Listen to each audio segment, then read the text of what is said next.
Aktivitas pabrik di Amerika Serikat menyusut di Agustus dalam 6 bulan berturut-turut, didorong penurunan produksi yang menunjukkan sektor manufaktur masih terhambat tarif impor yang tinggi.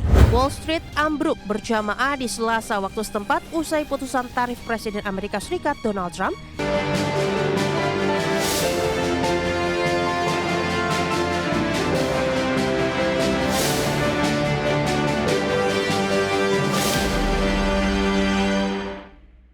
Halo pemirsa, apa kabar portofolio Anda di sepanjang perdagangan hari ini di 30 menit jelang penutupan penguatan indeks harga saham gabungan terbatas setelah secara intraday hari ini sempat menembus di atas level 7.900-an.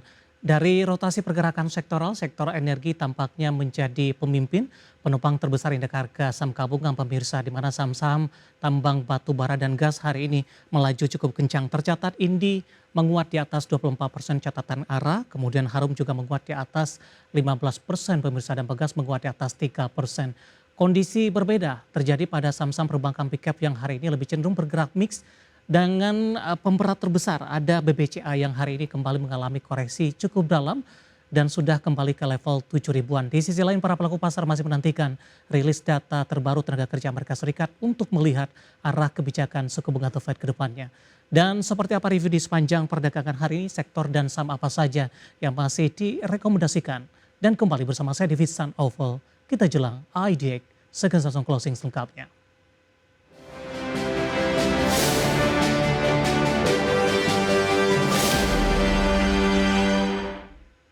Dan mengawali perjumpaan kita pemirsa, saya akan coba sampaikan update pergerakan indeks harga saham gabungan di 30 menit jelang penutupan perdagangan di sesi kedua hari ini. Di mana indeks harga saham gabungan saat ini masih berada di zona hijau, masih mengalami penguatan namun sudah mulai terbatas pemirsa.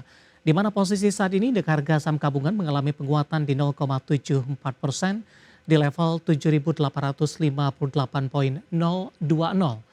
Penguatan lebih ke arah terbatas karena secara intraday di sepanjang perdagangan hari ini, indeks harga saham gabungan sempat menembus ke level tertingginya di 7.900-an, tepatnya di 7.911.618. Di mana indeks harga saham gabungan menguat setelah dibuka di zona hijau di sesi pertama pada pagi tadi di 7.843.632, level terendah hari ini di 7.840.751.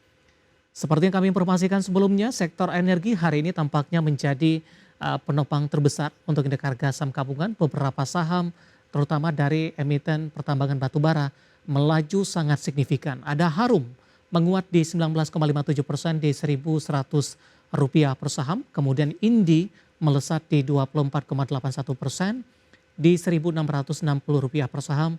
Tampaknya auto reject atas pemirsa. Kemudian juga ada Pegas hari ini melaju di 3,24% di Rp1.755 per sahamnya. Penopang juga datang dari beberapa saham perbankan big cap yang hari ini lebih cenderung mix dan penguatannya lebih ke arah terbatas. Ada BMRI menguat di 0,22% di 4.580, BBRI juga menguat di 0,25% di 3.970.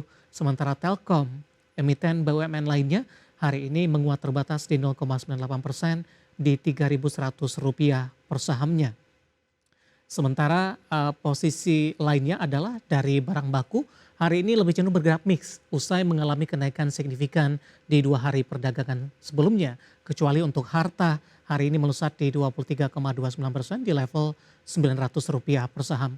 Pemberat datang dari Antam hari ini lebih cenderung tertekan dan bergerak flat di 3470. BRMS hari ini juga berbalik melemah di 1,90% di Rp515 per sahamnya. Kemudian MDKA hari ini juga berbalik melemah di level Rp2.570 per sahamnya. Kemudian pemberat juga datang dari properti, ada Pani tertekan cukup dalam di atas 2% di Rp15.550 per sahamnya. Dari grup Prayogo Pangestu, ada Brand hari ini juga memberikan kontribusi sebagai pemberat melemah di 2,27% di 8.625, dan CBDK hari ini koreksi dalam di 3% di 6.350. Sementara dari barang baku lainnya, Aman hari ini juga berbalik arah melemah di 0,31% dan kembali meninggalkan level 8 ribuan. Intraday hari ini sempat ke Rp8.250 per sahamnya. Updatean pergerakan indeks harga saham gabungan di 30 menit jelang penutupan perdagangan di sesi kedua hari ini dan semoga bisa menjadi salah satu referensi untuk Anda. Dan selanjutnya mari kita coba simak beberapa sentimen yang berkembang di sepanjang perdagangan hari ini yang berhasil dihimpun oleh tim redaksi kami dan diproyeksikan akan mempengaruhi pergerakan indeks harga saham gabungan. Tampaknya didominasi oleh sentimen internasional. Informasinya apa saja? Mari kita simak rangkumannya berikut ini.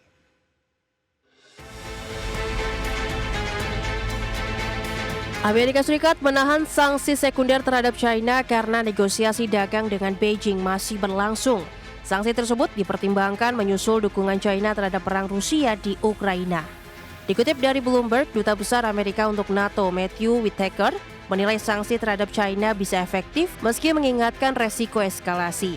Whitaker menambahkan terakhir kali Beijing dan Washington terlibat perang tarif berujung pada bea masuk 145% di kedua pihak. Hal ini dinilai bukan cara menyelesaikan masalah perdagangan dengan China. Aktivitas pabrik di Amerika Serikat menyusut di Agustus dalam 6 bulan berturut-turut, didorong penurunan produksi yang menunjukkan sektor manufaktur masih terhambat tarif impor yang tinggi. Dikutip dari Bloomberg, Indeks Manufaktur Institute for Supply Management atau ISM tercatat di 48,7 di Agustus. Meski sedikit membaik dari angka 48 di Juli, namun masih kontraksi. Indeks produksi pabrik turun 3,6 poin menjadi 47,8, kembali ke zona kontraksi untuk kali pertama dalam 3 bulan.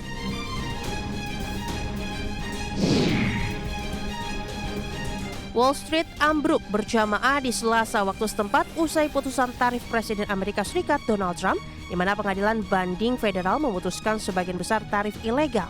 Hal ini memicu kekhawatiran pasar keuangan Amerika. Selain itu, investor cemas menanti laporan penggajian bulanan Amerika dan pertumbuhan lapangan kerja Amerika.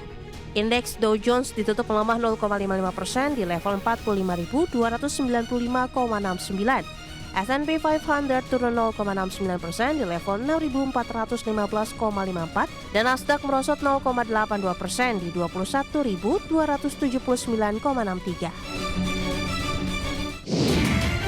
Dari Asia, pertumbuhan sektor jasa Jepang melambat di Agustus 2025, namun permintaan domestik tetap kuat bahkan ketika perusahaan mulai memangkas tenaga kerja. Indeks manajer pemilihan atau PMI jasa Jepang versus S&P Global Final turun ke level 53,1 di Agustus dari 53,6 di Juli dan menandakan ekspansi serta lebih tinggi dari estimasi awal 52,7. Namun laju pertumbuhan melambat secara bulanan, kinerja sektor jasa ditopang peningkatan pesanan baru yang naik dengan laju tercepat sejak Februari. Berbagai sumber, IDEX Channel.